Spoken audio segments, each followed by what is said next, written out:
करें स्टार्ट। तो हेलो दोस्तों, नमस्कार। तो कैसे हैं आप लोग? उम्मीद है आप सब बेहतर होंगे। मेरा नाम है भूपेंद्र वैष्णव और आप देख रहे हैं भूपेंद्र मैथ्स बुक रिव्यू। जैसा कि आपको पता है, 2 दिन से नीट के एग्जाम चल रहे हैं, 27 फरवरी और 28 फरवरी को। तो हमने ये देखा कि फर्स्ट लेवल हो गया, आपके साइंस मैथ्स वाला सब्जेक्ट का भी हो गया और एसएसटी वालों का भी, लेवल 2 वालों का भी एग्जाम निकल चुका है। अब मेंस के लिए क्या तारीख आती है वो देखने वाली बात है। हो सकता है शायद दिवाली के आसपास हो, लेकिन उसके पहले अगर हम देखें यहाँ पर, अगर सबसे पहले अगर कोई वैकेंसी अगर हमारे सामने है तो सबके लिए इम्पोर्टेंट है, वो है पटवारी की। तो पटवारी की जो वैकेंसी है, आपको पता है 10 और 11 मई को इनका जो है कि डेट रखी गई है एग्ज़ाम की। तो इस हिसाब से अगर हम देखें तो फरवरी का महीना समाप्त हो चुका है आपके। तो मार्च और अप्रैल 2 महीने आपके पास है। अगर 2 महीने अगर आप ढंग से पटवारी की तैयारी करते हो तो उसमें चांस बनते हैं। आपको पता है लगभग 2020 इसके अंदर वैकेंसी है। और आज जो मेरे साथ में जो हाथ में है वो है पटवारी का सिलेबस। परीक्षा की स्कीम वही सेम रखी है जो लास्ट ईयर था, जो लास्ट टाइम जो अपन ने पटवारी का एग्ज़ाम दिया था। और आपको पता है लगभग सभी ने ग्रेजुएशन सीईटी का एग्ज़ाम दिया था, उसको पास भी किया है। और उसको पास करने के जो होने के बाद सबको फॉर्म भरना ही है पटवारी का, सिंपल सी बात है। अभी इस जो सिलेबस में मैं कुछ बातें हैं जो आपके साथ यहाँ पर शेयर करना चाहूँगा। इसमें शुरुआत में एक तो जनरल साइंस वाला टॉपिक है आपके, है ना। जनरल साइंस के साथ हिस्ट्री भी है आपके, पॉलिटी भी है और ज्योग्राफी भी है। इसमें इंडिया का है कंप्लीट मैटर, ठीक है। फिर इसके अलावा जनरल नॉलेज है और फिर करंट अफेयर्स इसके अंदर 38 क्वेश्चन इसके अंदर से आएंगे आपके, 38 प्रश्न।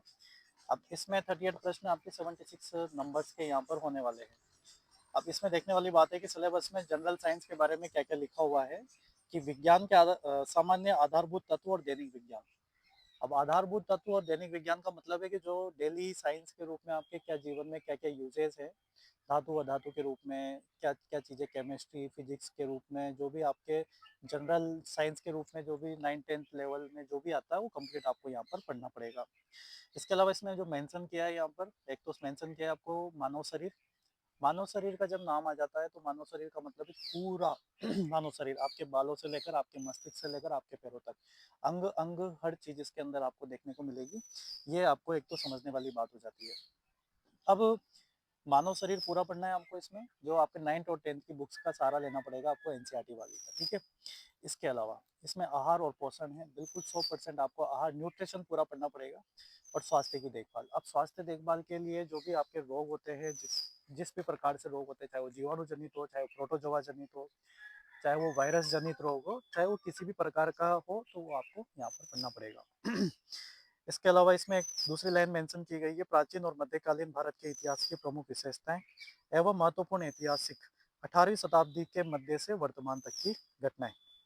अब सुनना, प्राचीन और मध्यकालीन भारत के इतिहास की महत्वपूर्ण विशेषताएं यह है कि आपको जो प्राचीन इतिहास है, चाहे वो गुप्तकालीन हो या फिर जो मध्यकालीन की बात करें, जो जैसे कि बाबर के बाद जैसे अकबर, औरंगजेब, हुमायूं, इन सब का जो इन्होंने जो उपलब्धियां प्राप्त की है, या इन्होंने जिसको भी चोट पहुंचाई है, या इन्होंने जो भी मीनारें बनवाई है महल बनवाए हैं, चाहे ताजमहल हो चाहे कुतुब मीनार हो, तो उनके क्या है कि जो इनको जिनने तरह से आर्किटेक्चर के बारे में पूछ लेता है कई बार।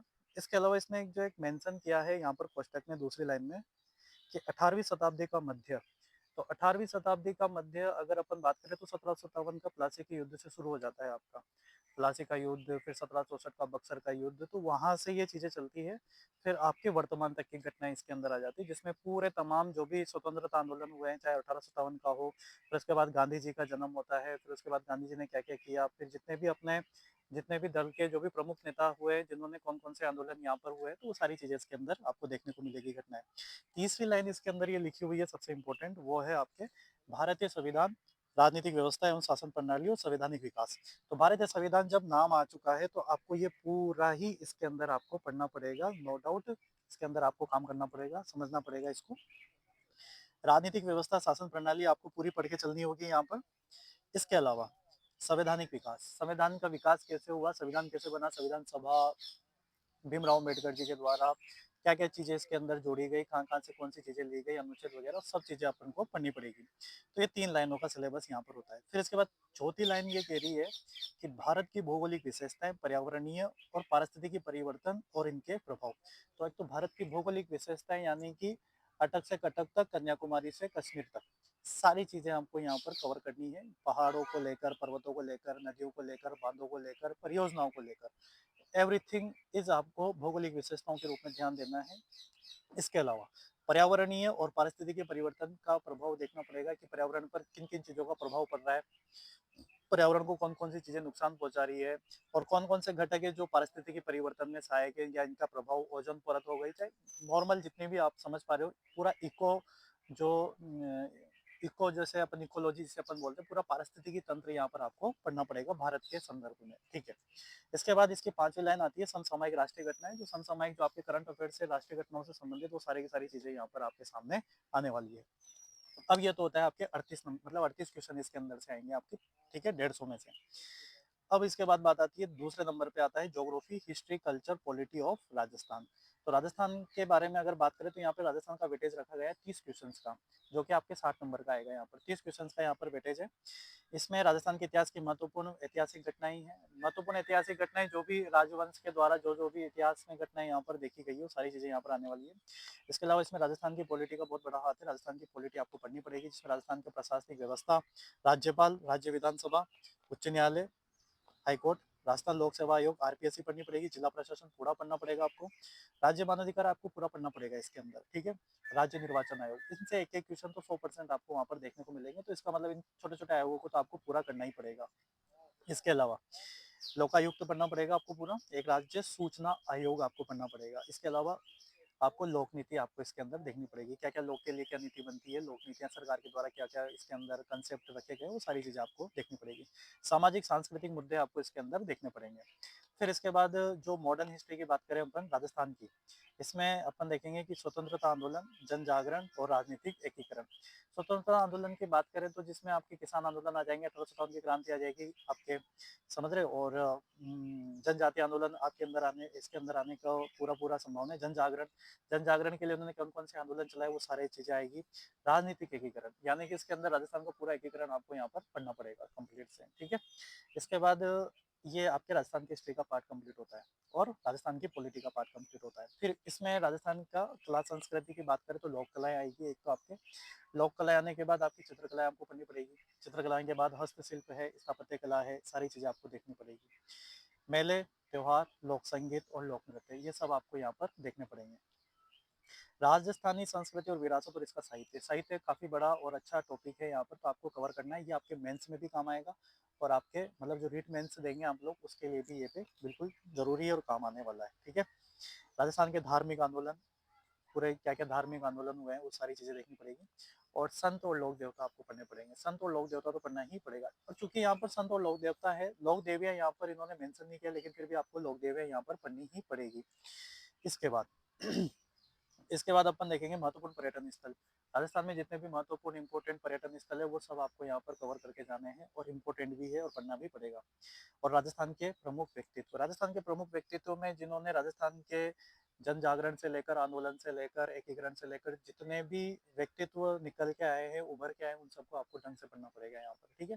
तो इस प्रकार से 30 क्वेश्चनों का मार्जिन है यहाँ पर राजस्थान के जीके के लिए, जिसके अंदर आपको राजस्थान की पॉलिटी, राजस्थान का इतिहास, राजस्थान का कल्चर, राजस्थान की कला संस्कृति, ये सब चीजें आपको लेकर चलनी पड़ेगी और आपको पढ़ना भी पड़ेगा इसके अंदर, क्योंकि ये चीजें आपके रिट मेंस में भी बहुत जरूरी है, क्योंकि आपको पता है उसमें बहुत ही गजब का वहां पर मैटर है उसके अंदर। फिर इसके बाद तीसरे नंबर का पोर्शन है जनरल इंग्लिश और हिंदी। अब जनरल इंग्लिश और हिंदी के 22 क्वेश्चन इसके अंदर हमें देखने को मिलेंगे, तो 11 ही हिंदी के और 11 ही आपके इंग्लिश के देखने को मिलेंगे। सामान्य हिंदी में अगर बात करें तो संधि और संधि विच्छेद आपको पता है, इसी उपसर्ग आएंगे आपके प्रत्यय इसके अंदर मेंशन किया हुआ है। इसमें आपके समास हैं, आपके शब्द युग्म का अर्थभेद है, पर्यायवाची और विलोम शब्द है, शब्द शुद्धि है, वाक्य शुद्धि है जिसमें वर्तनी शुद्धि भी आ जाएगी आपको, और वाक्यांश के लिए उपयुक्त एक शब्द यानी कि वन वर्ड भी आपको देखने को मिलेंगे। और पारिभाषिक शब्दावली, प्रशासन से संबंधित अंग्रेजी भाषा के समकक्ष हिंदी शब्द। इसका मतलब मान के चले कि 100-100% एक परिभाषिक शब्दावली का क्वेश्चन 100% यहाँ पर आएगा। इसके बाद मुहावरे लोकोक्तियाँ यहाँ पर आपको याद करनी पड़ेगी। अभी से डेली आप 2-3 मुहावरे लोकोक्ति अगर आप पढ़ेंगे तो अच्छे से आप लोग अच्छा कवर अप कर पाएँगे। फिर जनरल इंग्लिश की अगर बात करें अपन यहाँ पर, जनरल इंग्लिश में आपके 4 पॉइंट दिए हुए हैं। 4 पॉइंट में पहला है कॉम्प्रिहेंशन ऑफ अनसीन पैसेज। अब अनसीन पैसेज आगे इसका मतलब ऐसा नहीं है कि इसमें मतलब पैसेज से क्वेश्चन निकल के आ जाएँगे, आपको जनरल पार्ट भी पढ़ना पड़ेगा ग्रामर का। प्रीपोजिशन हो गया, आर्टिकल हो गया वगैरह, तो सारी चीज़ें आपको देखनी पड़ेगी। करेक्शन ऑफ कॉमन एरर्स और करेक्ट यूसेज। कॉमन एरर्स का मतलब है कि आपको सारे ही ग्रामर का छोटा-छोटा, हल्का-हल्का पार्ट आपको टच करके चलना है, चाहे वो टेंस का हो, चाहे वो कंजक्शन का हो, चाहे पैसिव वॉइस का हो, चाहे इनडायरेक्ट स्पीच का हो, समझ रहे हैं मेरी बात? चाहे आर्टिकल का हो, प्रीपोजिशन हो, सब कुछ आपको थोड़ा बहुत हल्का-फुल्का मैटर ध्यान में रखना ही पड़ेगा और आपको ग्रामर से ही संबंधित आपको आगे काम करना पड़ेगा।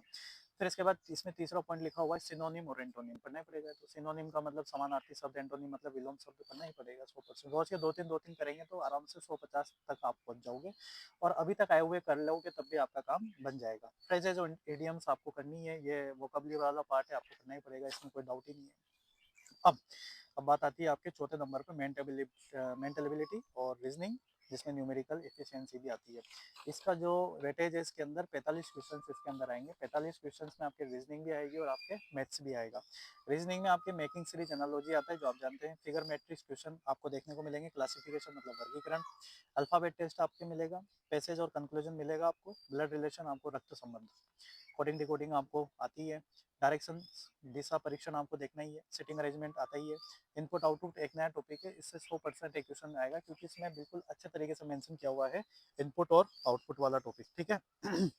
इसके अलावा नंबर रैंकिंग और टाइम स्क्वायर है, यह भी आपको देख के चलना है। मेकिंग जजमेंट है, न्याय निगमन जिसे अपन कहते हैं।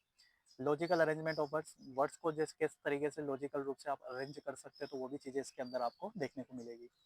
इसके अलावा इसमें इंसर्टिंग और मिसिंग कैरेक्टर नंबर्स है और मैथमेटिकल ऑपरेशन, एवरेज और रेशो। मैथमेटिकल मतलब गणितीय संक्रिया, औसत और आपके अनुपात समानुपात वाला टॉपिक आपको पूरा पढ़ना है।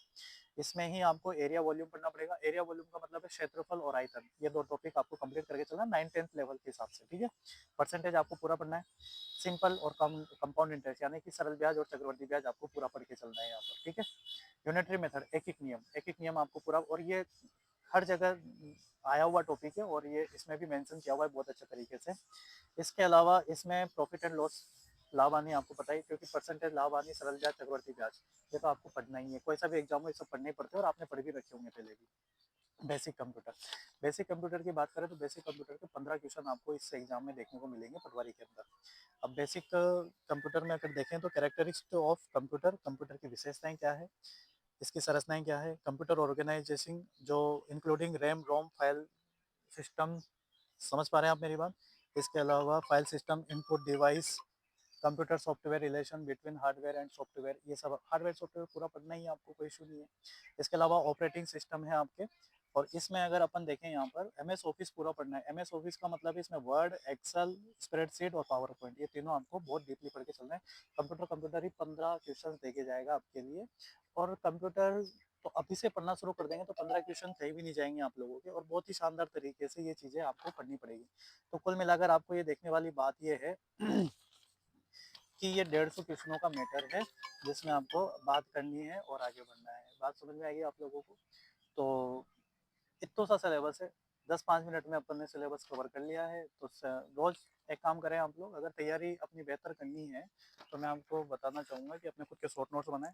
शॉर्ट नोट्स बना के उनको बार बार रिपीट करें और अपने पास जो भी मैटर है उसी पे विश्वास करें, और आए हुए क्वेश्चन जो अभी तक एग्जाम में राजस्थान के जो दिशा 2020 आती है बुक, उससे संबंधित आप अपना काम करें, और ताकि आपका हर एग्जाम अच्छे से हो जाएगा, इसके अंदर कोई डाउट वाली बात नहीं रहेगी और मजे आ जाएंगे आप लोगों को, ठीक है। अच्छी वैकेंसी है, 2000 पद भी कम नहीं होते, अगर पढ़ने वालों के लिए तो एक पद ही काफ़ी होता है वैसे तो, और 2 महीने हैं आपके पास, 2 महीने ढंग से लग जाओ, जिसका भी सीईटी ग्रेजुएशन पास हो रखा है वो आराम से इस सिलेबस को कवर करे। और दूसरी बात, एग्ज़ाम क्रैक करने के लिए पहली लाइन ये होती है कि आपको सबसे पहले सिलेबस निकलवाना है, तो इसलिए मैं चाहता तो आपको पीडीएफ के माध्यम से समझा सकता था कंप्यूटर इसमें फ़ोन में भी, बट मैंने आपके लिए सिलेबस जैसे मैंने निकलवाया है सिलेबस, ताकि आपके हाथ में भी सबके पास क्या होना चाहिए, सिलेबस होना चाहिए। कम से कम 2 कॉपी निकलवा लो। एक कॉपी तो जैसे आप जहाँ पढ़ रहे हो टेबल उसके सामने दीवार पे चिपका दो, और एक अपने पास बैग में रखो जहाँ भी आप पढ़ते हो, लाइब्रेरी हो चाहे घर पे हो चाहे रूम पे।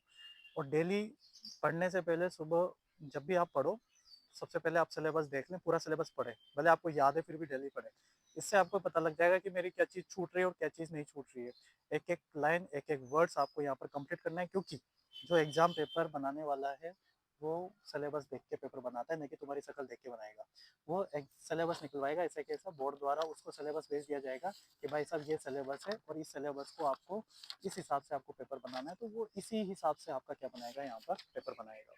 तो हमारी तरफ से बहुत-बहुत शुभकामनाएँ। अगर आपको कोई भी इंक्वायरी करनी हो तो आप हमारे को कमेंट करके बता सकते हैं। मैं आपको ज़रूर आपकी हेल्प करूँगा, और हो सकता है कि मैं मेरे इस यूट्यूब चैनल पर भी आपको बहुत सारे शॉर्ट नोट्स बना-बना के आपकी तैयारी को धारदार और अच्छे से करवा दूँ मैं आपकी। तो 2 महीने अपने पास है, 60 दिन खूब होते हैं वैसे भी। डेली आप अगर 10 घंटे भी अपने आप को देते हो, तो कोई एग्ज़ाम बड़ा नहीं होता है, आप आराम से इस चीज़ को कवर कर सकते हैं। तो बहुत-बहुत धन्यवाद। Thank you so much. Thanks again.